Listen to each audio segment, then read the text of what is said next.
Cirque's here. Cirque du Soleil's 9th stage show is called Quidam. The entire show rests in the imagination of a young girl who is sad and forlorn and ignored by her parents. Gabriel Dubé-Dupuis is only forlorn and frustrated when something happens with rehearsal schedules and other aspects of stage management, of calling the show. He is the general stage manager for the touring Cirque du Soleil, and it is my pleasure to welcome Gabriel Dubé-Dupuis to Studio 4 to tell us more. Good morning. Nice to meet you. And you were born into Cirque, sort of. Sort of, yes. I grew up outside of Quebec City. My father was a clown, character, actor, musician, joined Cirque in 1992, and then I was around it ever since. So. Wow. Yeah. So your dad was a street performer with Guy, the founder of Cirque? They've met in the 70s and performed in the streets together, yes. What a fun way to grow up. Yeah. Mm-hmm. Very unique, yeah. Now you have an official job as general stage manager. What do you do? What's your role in the show? I'm in charge of scheduling everything that happens on stage, managing everything that happens on stage, and the conducting of the show. So that's a big job. Yeah, it's a fun job. Mm-hmm. Yeah. So the show begins. You're where, you do what? When the show starts, I am at the front of house position. And I am sitting next to the sound operator and the lighting board operator, and then that's where we conduct the show from. Okay, and if somebody has to be there, an acrobat, someone skipping a rope, somebody in a German wheel going around, what do you have to do with that? I make sure that everything goes as planned. So I follow the show as it goes. It's like an airplane that's being flown. Everybody's worked on the airplane, making sure that the airplane will fly properly. Mm-hmm. And the pilot is there to make sure that it goes as planned. When something goes wrong, you try to steer the plane in the right direction. And give me an example of something that I doubt anything goes wrong, but occasionally something might. It could be a small thing such as a light that bursts above the stage, or a failure in the automation that might block us from entering a certain way on stage, or it might be an artist getting injured with a sprained ankle. Or And do you have signals, secret signals? For instance, the contortionist is in the air wrapped in silk and hurts herself somehow. How do you know as the she will either operations guy? She will either come down and bow, or she can also give us a hand signal that will make us know that she can no longer continue the act. And because you have done so many, what was your first show? First show I worked on was O. Yeah. What was that one about? O is probably the masterpiece of Cirque du Soleil, one of the masterpieces of Cirque du Soleil, and it's in Vegas at the Bellagio, and it's the water theme based show. Oh, okay. Yeah. Water pumping systems have to work then, obviously. Yeah. All of that. Underwater speakers. Yeah. Lighting underwater and technicians underwater. Right. Yeah. And audio cues, I would think, would be really important, wouldn't they? Underwater audio cues. Yeah. And that's your job? Not completely. When I was on O, I was assisting Franco Dragon, the director, for the videography. Okay. Yeah. And then I know you did Mystère. Yes. And La Nuba, Live It Up, Walt Disney in Florida. Great show, yeah. Great show. Zumanity. Yeah. That was sort of the sensual side of Cirque du Soleil. What was that in Vegas? That was cabaret. It's still in Vegas. It's still at in the Vegas. New York Hotel and Casino, and it is the other side of Cirque du Soleil. So, the sensual side that we're not ashamed to show anymore.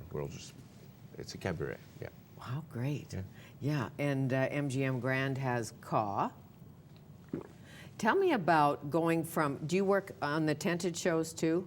I never worked on a tent show. I visited the tent show. I spent a few weeks on the tent show, but I've never worked at the tent show. Never worked there. So you're really the arena guy. I did the resident shows, and then I moved on to the arenas when Cirque first ventured in it in 2005. Okay, so for Quidam at the Rogers Arena, you arrive in town obviously earlier than some. Yep.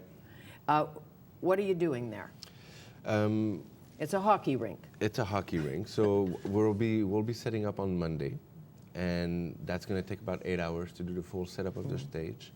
And then the next day we'll be entering rehearsals into a dress rehearsal, because this is our kickoff. We're starting the tour here in Vancouver. So. Oh, you are? Yeah. So first one here. First one here in Vancouver. So, yeah. How exciting. So first time Quidam has come out of the tent, so to speak. from under the We've come out of big the white. tent, but just for a short period of time in order to try it out. But this is finally with the new cast, the full stage, the new stage, and the full setup for the arenas. Well, my wish is that you be loved madly. We all wish Yes. the same, but it's kind of hard not to love Quidam. It's a beautiful, beautiful show. And the show really is about, as I said, a little girl who's forlorn and sad, and her parents ignore her, so Yeah. she makes a few things up.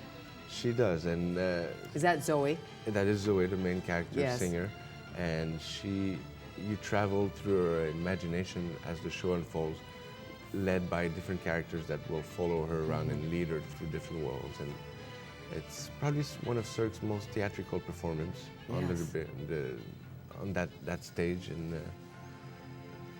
unfolding into different events and some masterpiece of acts that Cirque has produced. I know we were just watching, and as we saw the woman in the rope and swinging through in an arena like Rogers Arena, what do you hook it on?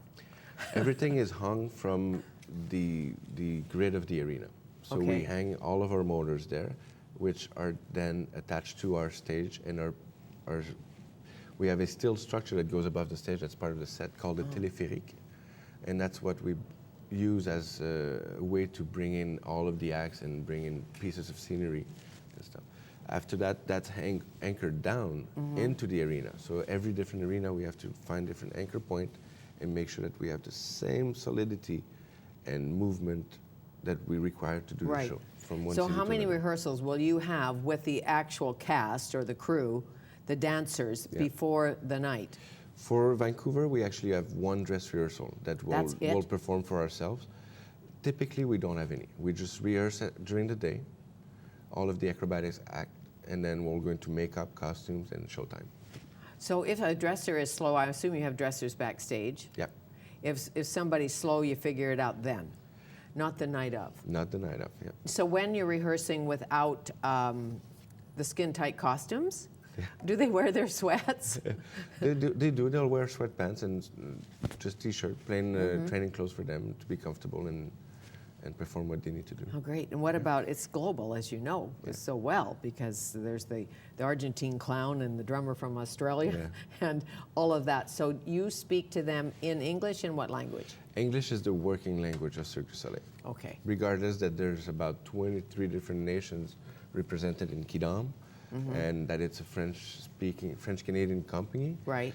English is the working language of Cirque du Soleil. So. And how many props do you have extra in that if somebody loses the blue bowler hat in Quidam? Have you got a whole set? We have a full set as a backup that's waiting for us backstage in a roll case. I bet you do. Yeah. How much fun. Yeah. Have you ever wanted to be front and center instead of behind the scenes? It's crossed my mind a few times, but no. I have always enjoyed the behind the scene. Okay. Yeah. Well, you do a good job. Thank you. Gabriel Dubé-Dupuis, General Stage Manager of Cirque du Soleil Quidam, March 9th through the 13th, and that will be 8 performances, if I can say it, at the Rogers Arena. Nice to meet you. Very nice to meet you. Thank you. It's a great show.